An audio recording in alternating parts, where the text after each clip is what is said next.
Okay, hello everybody. I hope you can hear me and see me. I know everyone in the room can, but I hope everyone joining us online, there are many thousands of you, I'm told, can hear me, and I'm very pleased to be able to open our second day of our Future of Food and Farming Summit here at POLITICO. We have a really packed agenda, so let's crack on with it. I should just introduce myself. I'm Eddie Wax. I'm a reporter at POLITICO, and I'm covering agriculture and food policy. This is the second day of our summit, and the first day we focused on food systems. Now we're talking more about the policy discussions about the future of European agriculture. And I'd like to also just thank our leading partner, Bayer, as well as our presenting partner, Herbalife Nutrition, for making this event possible.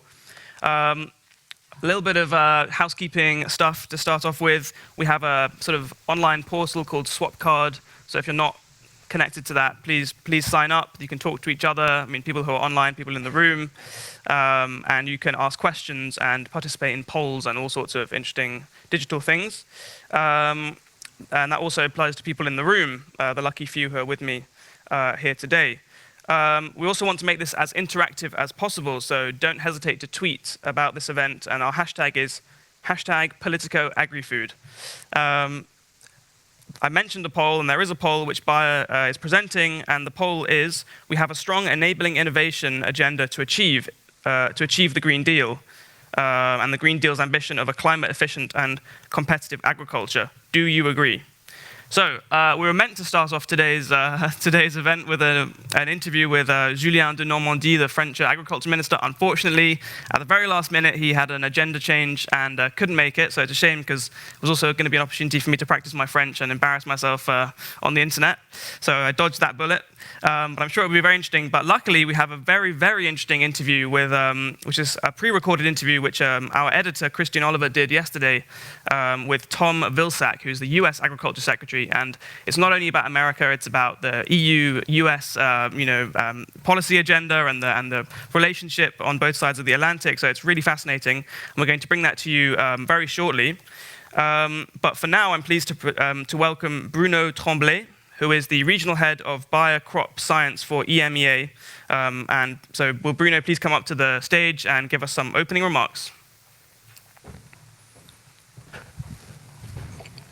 Thank you, Eddie. Good morning, everyone. Let me allow to fix the technology first. It's digital farming here.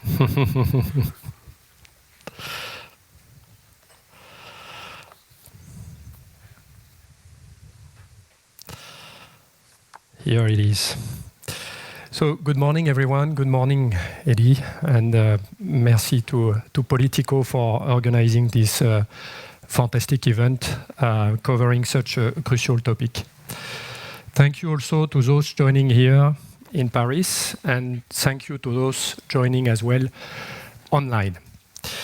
All of us at Bayer are very proud to be part of the 2021 Politico Future of Food and Farming Summit. And I'm pleased to welcome you to the second day of the event. Our guiding theme is Green Deal, a leap forward. And a big leap it is. The EU climate law is targeting a 55% net greenhouse gas reduction by 2030. And the Commission has issued a climate neutrality proposal for all land use sectors by 2035. Let me share with you how in Bayer we think about the future of food and farming. If you would fast forward to 2040, what foods will we see on the table, and how will the meal reach our plates? Will each of us have access to a meal that is quality, healthy, and enough? Will our crops be grown through farming with a neutral carbon footprint? Even better, will we have begun storing carbon in soil and be practicing widespread conservation agriculture? Finding answer to these questions is what drives us in Bayer, and not just us. Our sector is currently responsible for 10% of greenhouse gas emissions in Europe.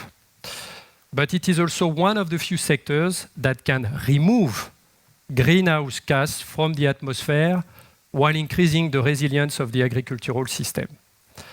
Extreme weather events, soil degradations are already strongly impacting our farmers and driving food prices up. So all of us have a collective responsibility to ensure our food systems are resilient to the effect of climate change, and that we are already seeing. That's why this Food and Farming Summit is important. We need to compare notes and work together.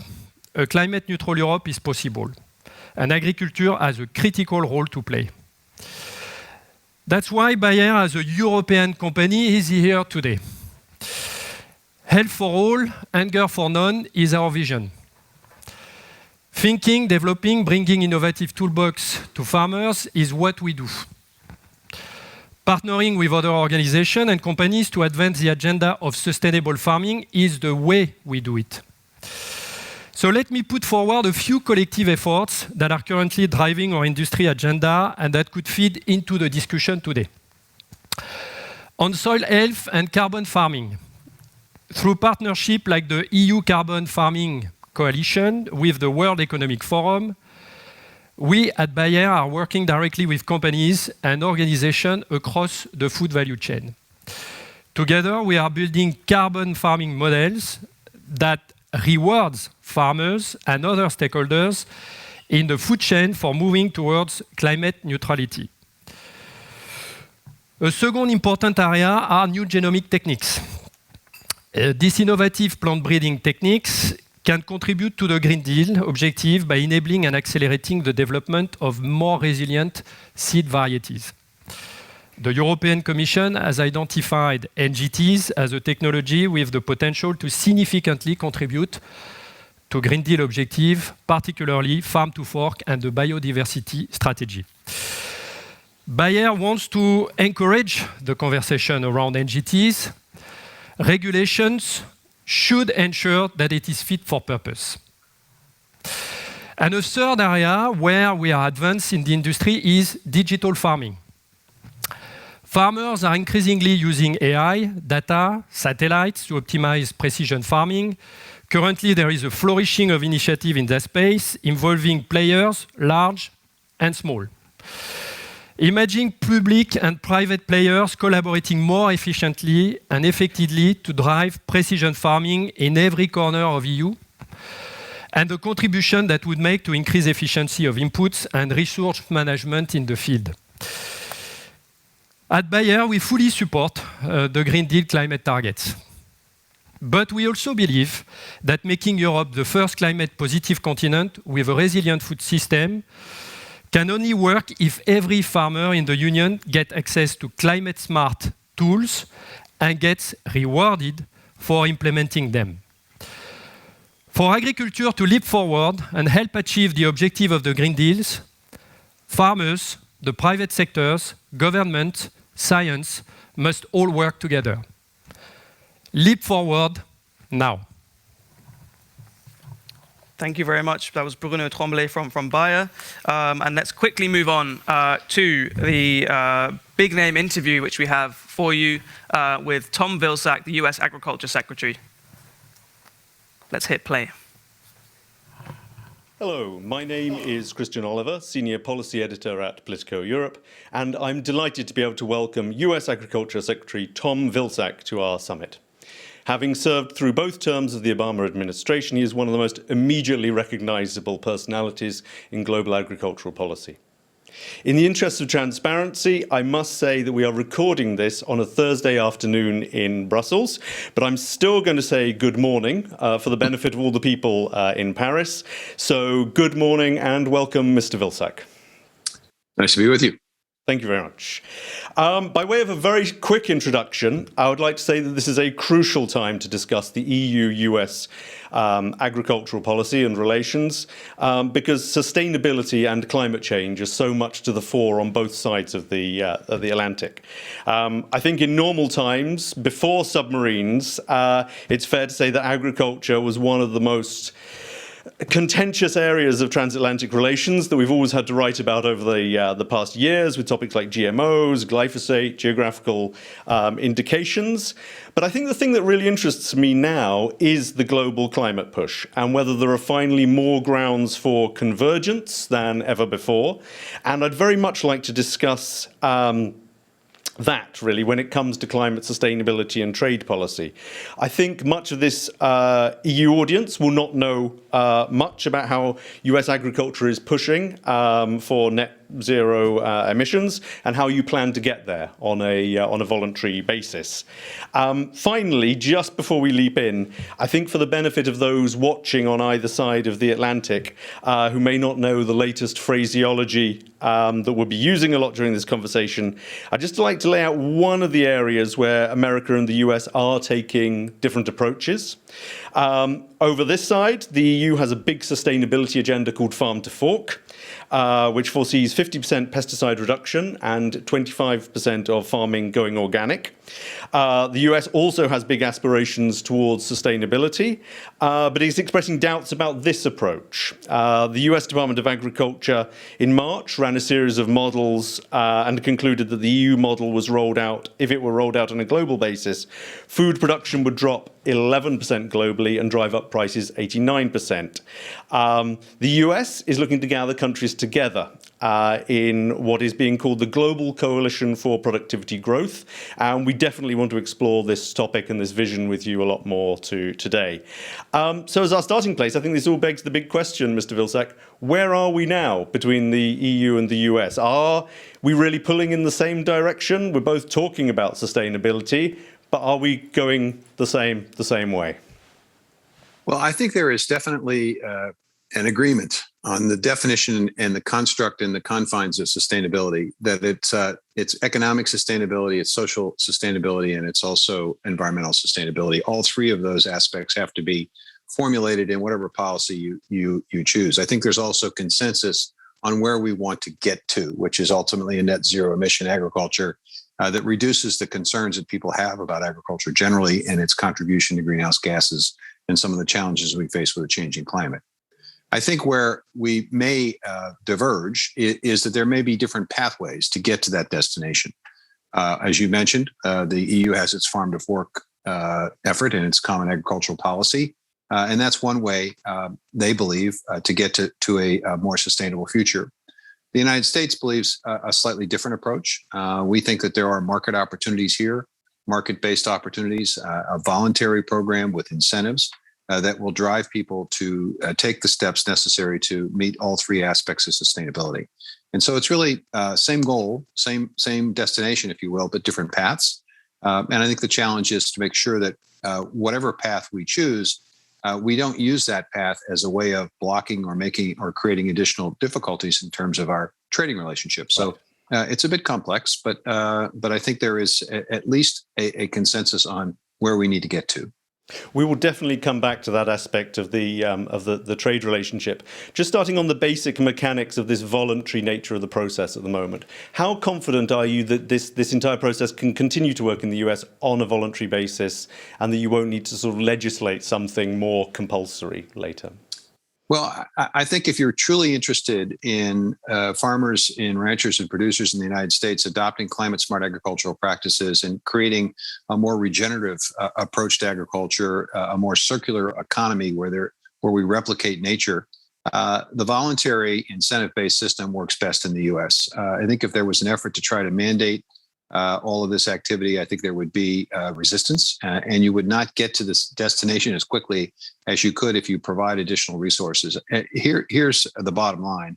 If farmers see the opportunity to reduce their financial risk in embracing these techniques and technologies and can see additional profitability, they will definitely embrace all of this. There's no question about it.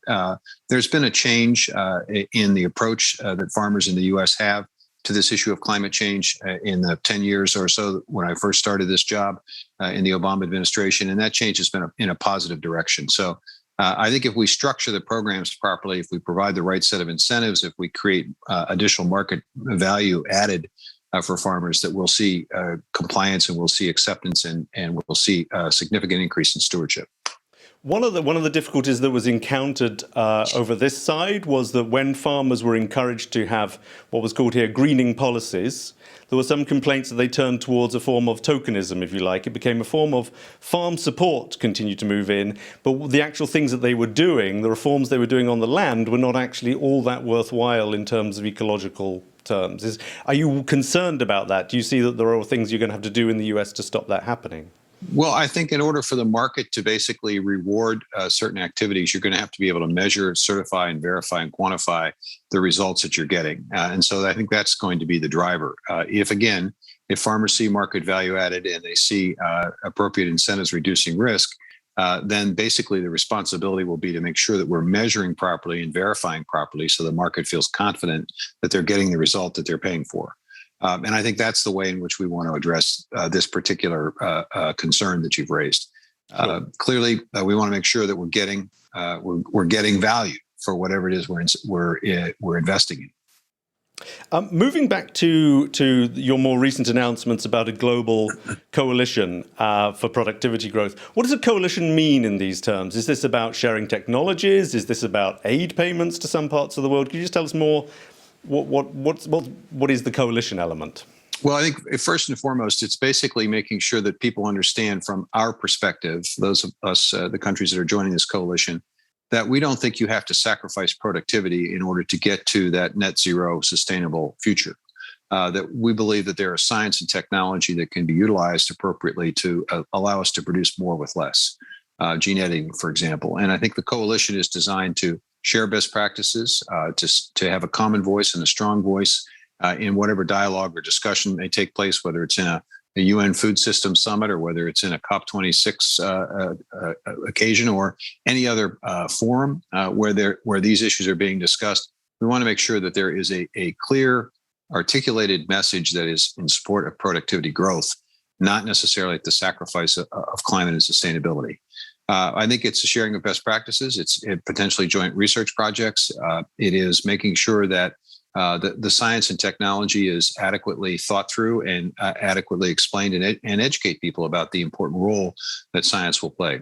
I think there is potentially a common understanding on the opportunities for gene editing.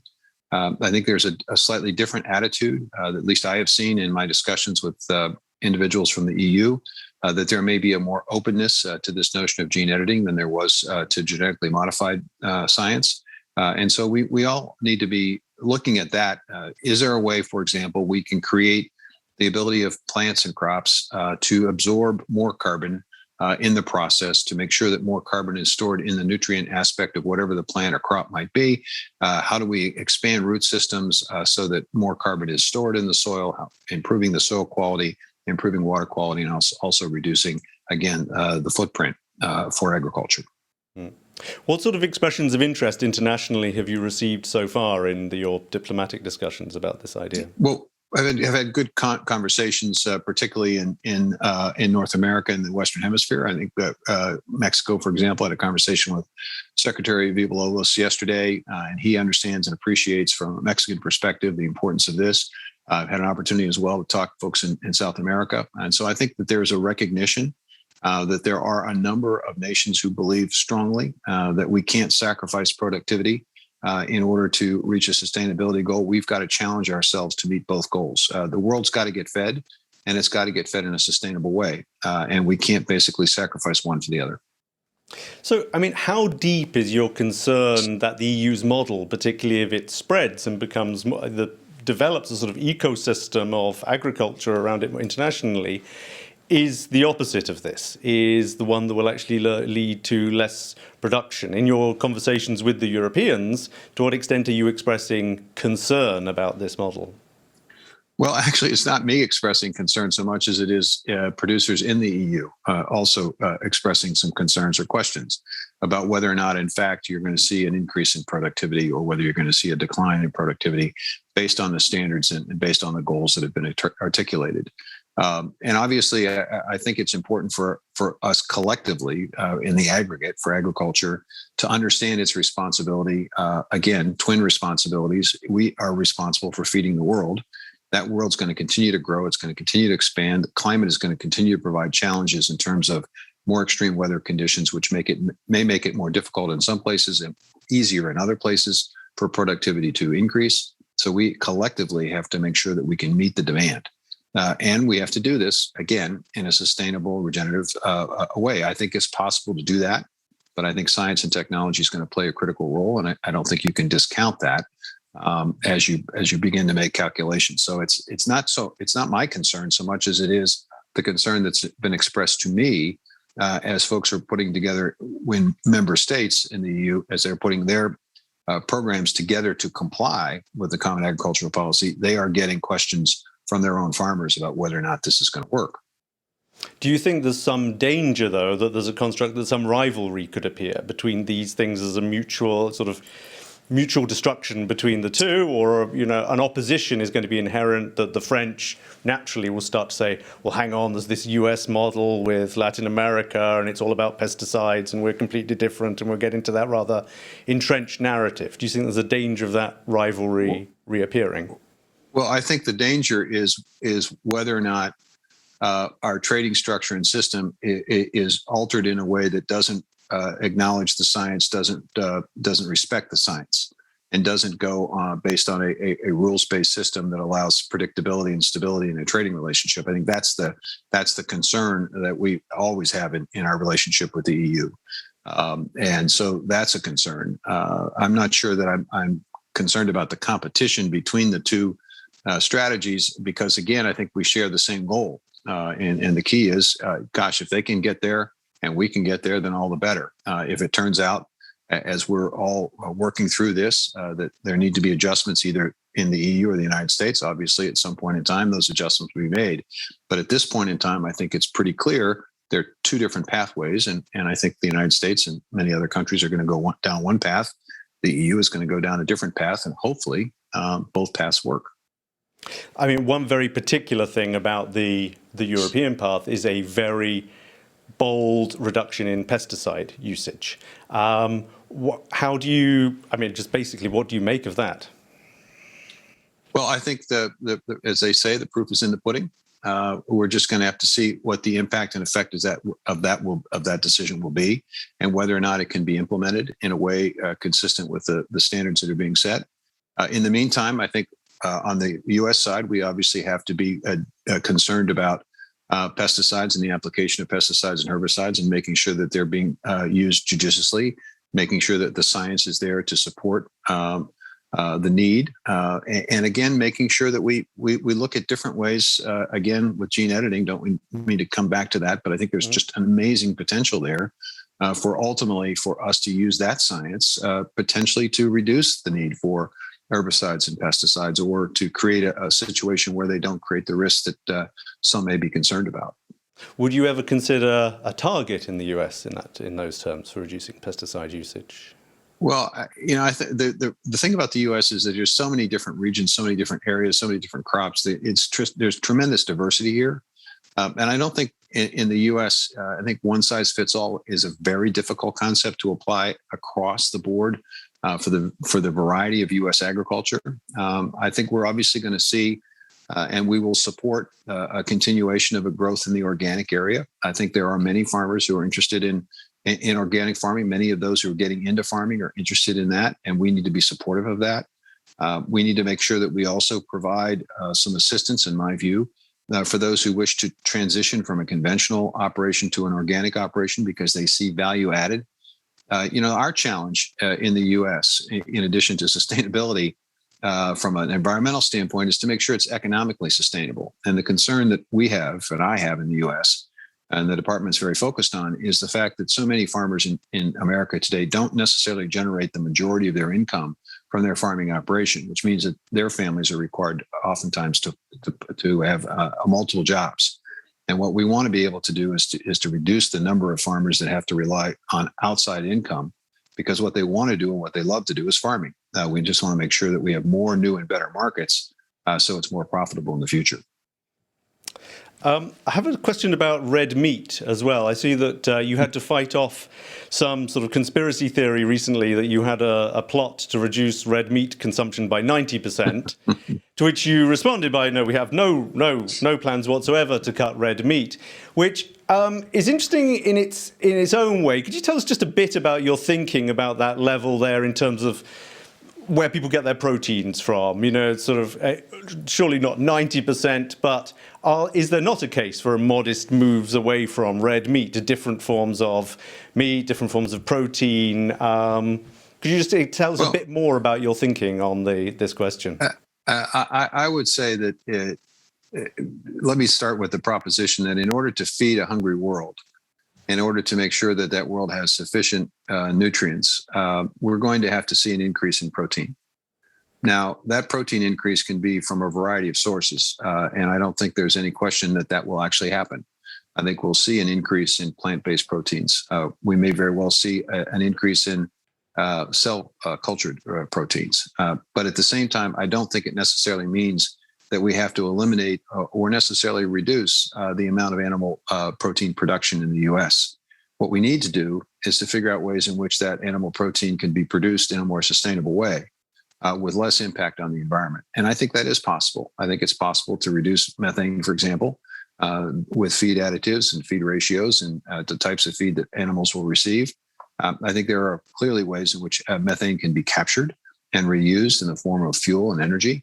I think there are new emerging technologies with reference to the treatment and use of manure that can also significantly reduce the greenhouse gas footprint associated with manure and the proper application of it, which will create jobs, which will create new income sources for farmers, and which will also be more socially responsible and also as well environmentally friendly. It meets the definition of sustainability as we look at all three elements. So I think, again... Yeah. Sorry, I'm just very glad you've mentioned that the issue of methane, because very recently we've had a US-EU methane pledge, and we begin to know how much US agriculture will play a role in that pledge, and how you will be holding, yourselves basically accountable and the EU accountable to that pledge. Well, I think there are two aspects from an agriculture perspective. First and foremost, as I mentioned, the work that we will do in looking at ways in which methane can be reduced in terms of its production and ways in which it can be captured and reused. And I think you'll see accelerated efforts in that space. I think there's also an issue reference to food loss and waste. This is a critical issue as we look at how we're going to feed an ever-increasing world population. One way we can do this without necessarily taxing the environment anymore is by making sure we use all the food that we actually do produce today in the way that it was intended. When 30% of food is wasted or in advanced economies and 30% is lost in developing countries from loss, there is a tremendous opportunity for us to significantly reduce the greenhouse gas footprint of food waste. When we put it in a landfill here in the US, it obviously creates methane. To the extent that we can meet the goal of reducing food waste by 50%, by 2030 in the US, that obviously will be a contributing factor. So I think it's a combination of things. I'd like to move to the topic of trade. The key issue that everybody is looking at the moment in relations between the EU and the US is the possibility of a trade and tech council for some harmonization of standards there. Is that in some sense revealing? Is that a sense that both the US and the EU now are leaving agriculture off the trade agenda? They just think it's too difficult to try and make progress there. They've chosen other areas. Or do you think there is actually some room to make some headway on trade during this administration? I believe that there is room to make headway. And there are multiple ways to do it. I mean, you can have a grand agreement, or you can have opportunities where individual issues are resolved by give and take, and by negotiation, and discussion and conversation. And that's what we're engaged in now, is to make sure that if there are barriers that exist, that we begin to address them. Here's the fundamental problem from the U.S. perspective. It's about dollars and cents, as it almost always is. When basically we purchase from the EU $27 billion in agricultural products that come into the United States market, that's fair. But when we only sell about $10 billion of our agricultural products to the EU and the UK, then all of a sudden, no, I guess it's not excluding the UK, it's a $17 billion difference. And that's not necessarily a balanced trade relationship. And what I think you want is a balanced trade relationship. And we do not have it in agriculture. And I think there are multiple reasons why we don't have it. And we will continue to work to try to reduce the number of friction points in that relationship. I don't think you give up on this. I think you just understand that there are multiple ways to potentially expand access to markets. I mean, in the past, there have been sort of almost mini deals, if you like. There's been a beef deal, there's been lobster deals. It's been done rather piecemeal. You've mentioned a grand agreement. Do you think actually the piecemeal arrangement, though, is more likely as the way to progress? Well, I think it is an easier way to narrow the differences between us and the EU. I think and I think you get more progress in the short term by doing this. Would it be nice to have a large scale trade agreement with the EU in agriculture? Absolutely. But how long would it take? How much willingness is there really, in fact, to have such an agreement? Or is it better in the meantime that we begin to look at ways in which we can open up markets, as you say, piecemeal, and at least make some progress, create some kind of momentum, some kind of confidence building that indeed a larger potential opportunity is out there to be had.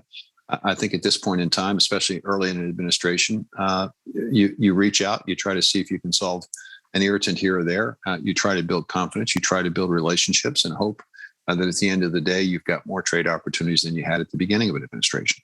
I mean, you talk about that hope, but I think one of the persistent things, well, one of the buzzwords here now is strategic autonomy, producing more inside Europe. And a part of that is the protein plan, where more of the protein should be produced inside the EU. How much of your negotiation is about that and, that particular plan? Well, I think at the end of the day, folks are going to find that the consumer rules.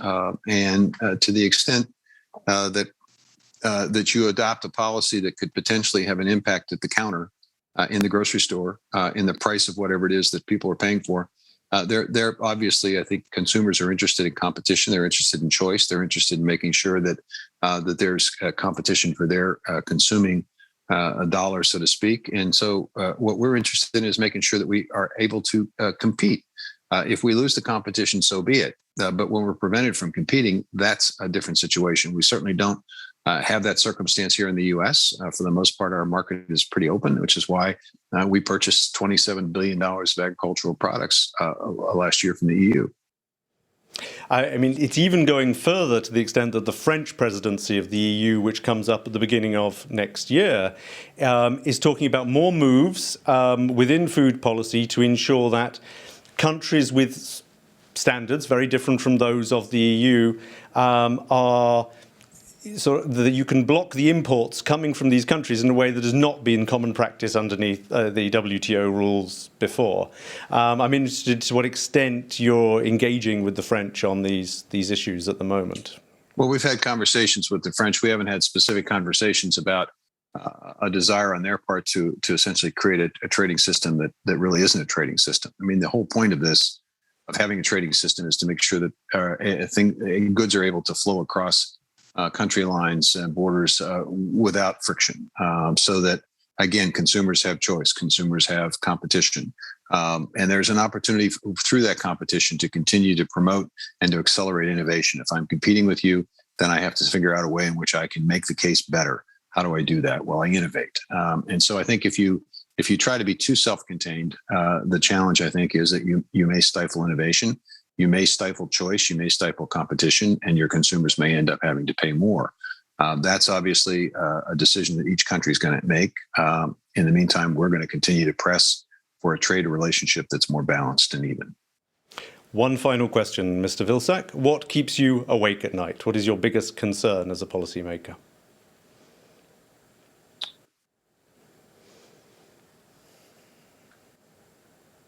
Well, I think my biggest concern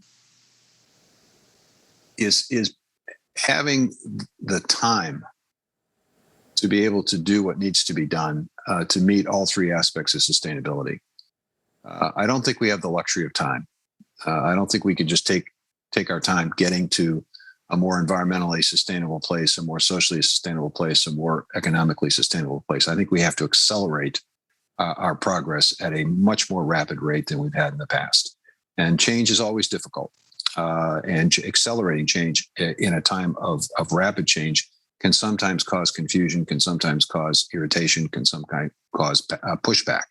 And I think the challenge here for policymakers all around the world is to make sure that we are able to accelerate the pace without creating that risk that people will say can't do this, and they will slow the process down, and we will pay a pretty heavy price from a climate perspective if that's the case.